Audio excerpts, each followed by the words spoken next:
O estresse parece ser um dos maiores assassinos, para muita gente. Ele segura a pessoa e impede de conquistar o que ela realmente quer.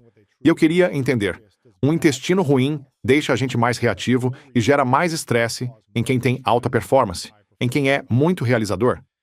Se sim, qual é um jeito com base científica de começar a acalmar o sistema nervoso usando comida que você recomenda? Beleza. Primeiro, estresse tem 100% a ver com o microbioma intestinal, sem a menor dúvida. E basicamente, você acabou de puxar a conversa para a conexão intestino-cérebro. Eles são praticamente melhores amigos. Aliás, isso é o capítulo 8 do meu livro novo. E eu preciso te dizer, Luiz, esse capítulo tem tudo a ver com alguém como você, mas acho que também vai ser o que mais vai tocar os leitores. É literalmente o melhor capítulo que eu já escrevi, de todos os meus 3 livros. Uau! Sim, porque tem muita coisa pra gente destrinchar aqui. Sobre a conexão cérebro-intestino. A conexão cérebro-intestino, que é o jeito mais nerd de entrar no conceito de mente e corpo. Né? Porque esses conceitos de mente e corpo, a medicina tradicional sempre tratou como papo esotérico. Mas existe uma base fisiológica totalmente clara que explica como estresse, emoções, nossas conexões com outras pessoas, o senso de propósito na vida e traumas acabam afetando o intestino. E quando afetam o intestino, afetam o sistema imunológico e geram inflamação. Sério? 100%. Então, para organizar isso, porque é uma via de mão dupla, você me perguntou o papel do intestino no estresse. E eu estou começando pelo papel do estresse na saúde intestinal. Beleza. Imagina que você está no trânsito e quase bate, quase acontece um acidente, por muito pouco. E aí, pá, seus olhos arregalam, o coração dispara, a pressão sobe, né? Dá uma sensação muito específica. Agora imagina que você vai subir no palco. Mesmo que você esteja acostumado, porque já fez isso várias vezes, para muita gente isso dá uma ansiedade enorme. Sim. Né? A pessoa sente aquele frio na barriga, né? Pode vir uma leve náusea. Pode começar a estufar, aí vem cólicas, depois ondas de cólica, e fica intenso, incapacitante, dobra a pessoa de dor, né? Tudo isso é manifestação de uma fisiologia bem clara ligando o cérebro ao intestino. O que acontece é que a nossa experiência do ambiente, o cérebro foi programado para reagir rápido ao que está acontecendo ao nosso redor, né? Assim, a gente nem precisa pensar, só reage. Por isso, quando você quase bate o carro, na hora, pum, vem aquela sensação, né? Você nem pensou direito, você ainda nem processou que quase sofreu um acidente, né? Isso é o seu sistema nervoso simpático. Sabe o que é curioso nisso? Quando eu estava no ensino médio, antes de jogo de basquete ou de futebol americano, eu tinha que ir ao banheiro, sabe? Tipo uns 10, 20 minutos antes. Você ficava bem na nervoso? hora. Eu ficava tipo, mesmo eu indo bem, sendo um bom atleta e tudo mais, mesmo tendo resultado, era como se toda vez que tinha jogo eu precisasse usar o... E eu quase me atrasava. Tipo, Entendo. o aquecimento rolando e eu tendo que sair correndo pro banheiro. Sim. E como isso se conecta com cérebro e intestino quando dá essa sensação de, cara, eu preciso ir ao banheiro. Então isso é o seu sistema nervoso simpático, ok? Era isso que estava acontecendo com você. E é bem parecido com o que eu vi na faculdade de medicina. Você pega umas 200 pessoas que eram as melhores da turma na graduação, coloca todo mundo na mesma sala e metade vira abaixo da média, né? Em Georgetown, né? Tinha muito estresse. E tinha fila saindo do banheiro. Sério? Era tenso. Tinha que esperar na fila para conseguir uma cabine, cara.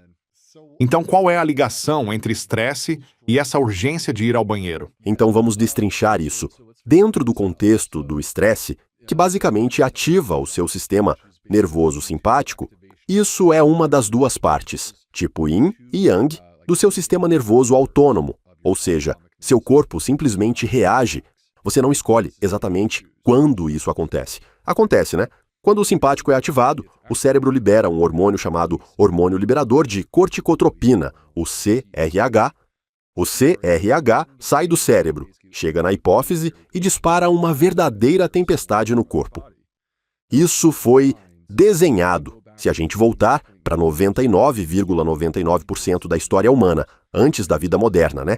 Foi pensado para quando algo fosse te atacar, quando existisse uma ameaça real e séria. Aí, Você teria força na hora, com o coração acelerando e o sangue circulando. Respiração pesada, oxigênio circulando. A pressão sobe, o sangue é direcionado para os tecidos, né? E você fica pronto para agir, né? Seja para lutar com outra tribo, seja contra um animal atacando, seja o que for, essa adrenalina pode salvar sua vida. Beleza até aqui? É um mecanismo evolutivo, mas tudo tem um preço.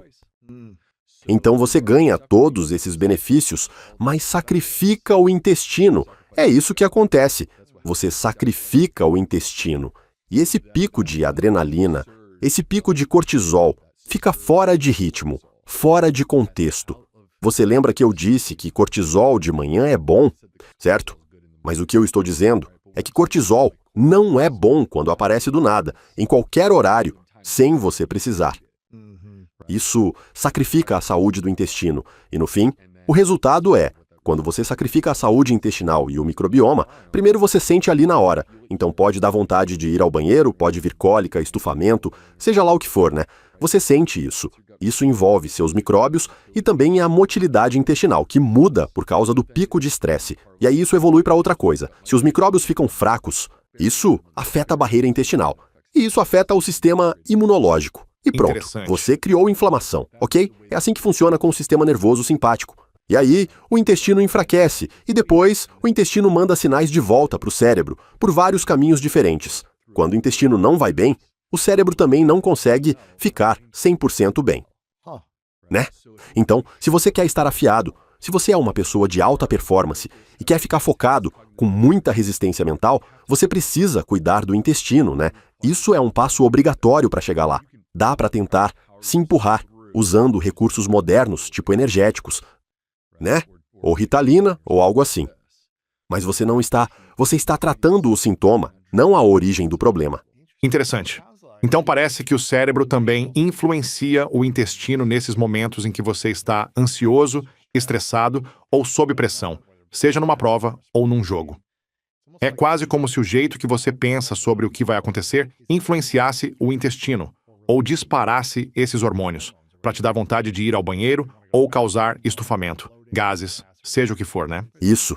E aí tem pessoas que têm problemas intestinais crônicos, e é importante. O que a gente descreveu agora é o impacto do estresse, que pode acontecer de vez em quando, né? Todo mundo passa por isso. E não é necessariamente algo ruim. O corpo se adapta, se ajusta, e está tudo bem, né? Só que também existem pessoas que vivem isso 24 horas por dia. É pesado. Né? E, em muitos casos, são pessoas que passaram por algum trauma. O trauma, basicamente, cria uma ferida na mente inconsciente. Então, você não fica pensando nisso o tempo todo, né? Porque você tenta empurrar para escanteio. Sim. Porque dói, né? Sim. Isso é a última coisa que eu quero encarar.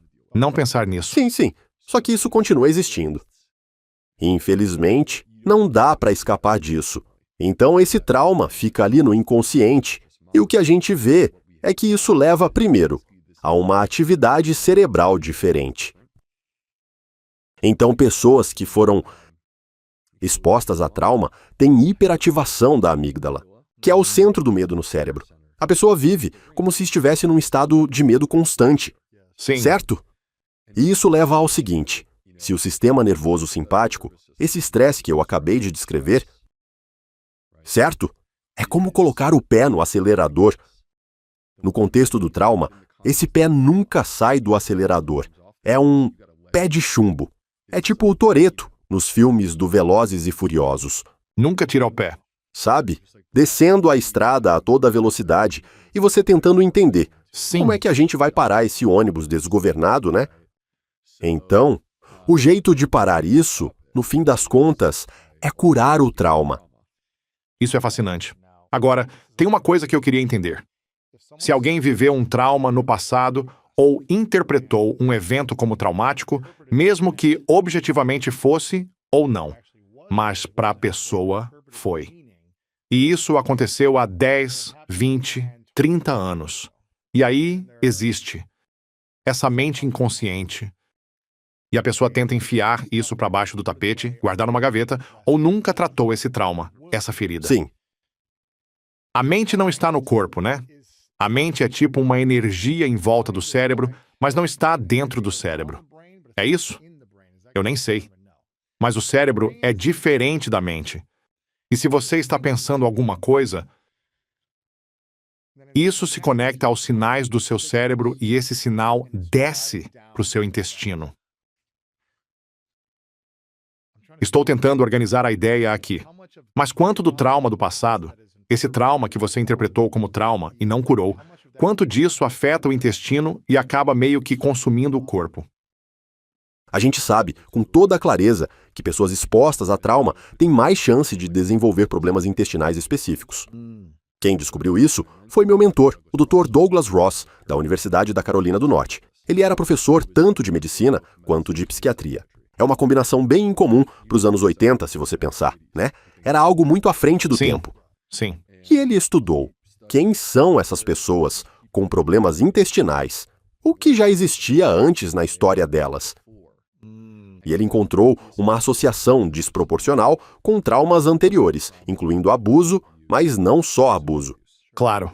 Só tem um ponto que eu acho importante destacar. Espero que você não se importe, que é o seguinte. Você usou a palavra interpretar. Eu não acho que seja algo que você interpreta. Ou é trauma, ou não é. Para mim, trauma é algo que aconteceu na sua vida e que ultrapassa a sua capacidade de lidar com aquilo. Sim. Né? Então, você achando que é trauma ou não, se aconteceu alguma coisa na sua vida que ultrapassa a sua capacidade de lidar com aquilo, Você não tinha ferramentas para enfrentar isso. por isso que crianças são muito mais vulneráveis a esse tipo de coisa, porque ainda não estão desenvolvidas de um jeito mais sofisticado em termos de capacidade cognitiva, capacidade de lidar com estresse, esse tipo de coisa. Sim. Então existe uma vulnerabilidade maior aí. Se algo ultrapassa a capacidade de lidar, isso vira um trauma. E esse trauma pode ser algo que você sabe que aconteceu, mas que você não quer necessariamente reconhecer. O trabalho é difícil, mas a forma como a gente lida com ele é responsável por uma boa parte do que a gente faz com a gente mesmo. Porque não cria separação, não coloca limites, não se cuida do jeito que precisa para conseguir sustentar isso.